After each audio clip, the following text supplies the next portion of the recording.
আওয়ামী লীগের একদিকে আপনারা চাইবেন রাজনীতিতে নিষিদ্ধ হোক, আবার তাদের বিচার করবেন না, আবার পুলিশ দিয়ে তাদের রাজনৈতিক কর্মসূচি আপনারা বাধা দিবেন। এত স্ববিরোধিতা ঠিক নয়। বিচার বিভাগের সংস্কার রিপোর্ট আজকে জমা হবে। বিচার বিভাগ নিয়ে দুইটা কথা বলি। উচ্চ আদালত থেকে অধস্তন আদালত পর্যন্ত সর্বত্র যারা রাতের বেলা কোর্ট বসিয়ে আমাদেরকে গায়েবী মামলায় সাজা প্রদান করা হয়েছে, একজনও কি বাদ গিয়েছে? একজনেরও কি চাকরি গিয়েছে? একজনেরও কি জবাবদিহিতা নিশ্চিত করা গেছে? না। ইনারা এত বেশি স্বাধীন হয়েছে। আমরা বিচার বিভাগের স্বাধীনতা নিশ্চিত করার জন্য অনেক কনস্টিটিউশন রিফরমেশনের প্রস্তাব আমরা দিয়েছি। আমি নিজে হ্যান্ডওভার করেছি দলের পক্ষ থেকে। সেদিনও আলাপ করেছিলাম যে এই বিচার বিভাগকে আমরা এত বেশি স্বাধীনতা দিচ্ছি, কিন্তু জবাবদিহিতার কোনো জায়গা রাখছি না।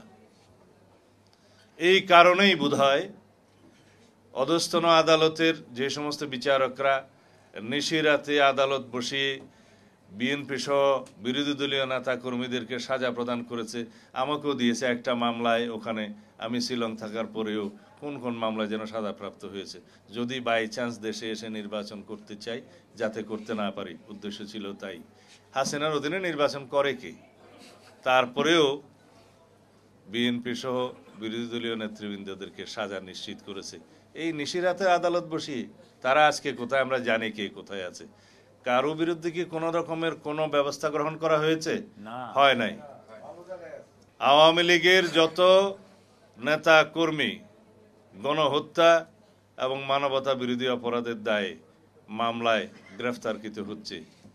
শুনছি 550-র মতো, না 572 জন একটা সংখ্যা দেখলাম, সব জামিনে মুক্ত হয়ে গেছে।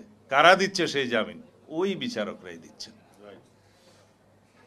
আপনারা আওয়ামী লীগকে কোনো রাজনৈতিক কর্মসূচি করার জন্য রাজপথে নামতে দিবেন না, মানি, সমর্থন করি, কিন্তু এইভাবে আওয়ামী লীগকে আপনি কয়দিন রাজপথে পুলিশ দিয়ে ঠেকাবেন?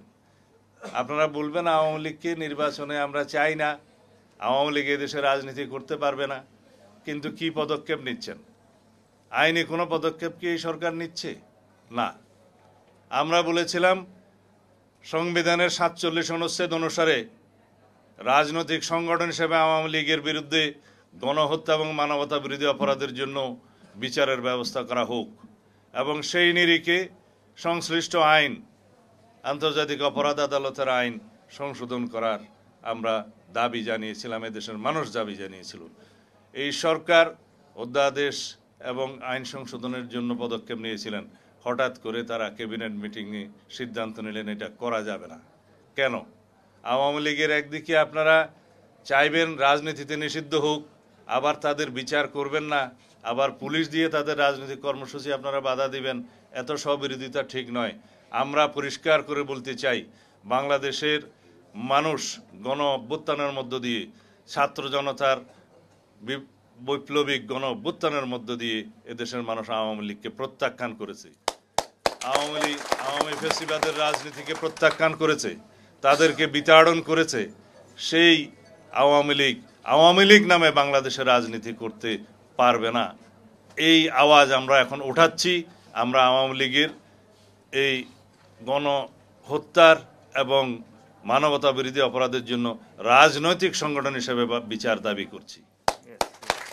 বিচারিক প্রক্রিয়ার মধ্য দিয়ে নির্ধারণ হোক বাংলাদেশে আওয়ামী লীগ রাজনীতি করতে পারবে কিনা, নির্বাচন করতে পারবে কিনা।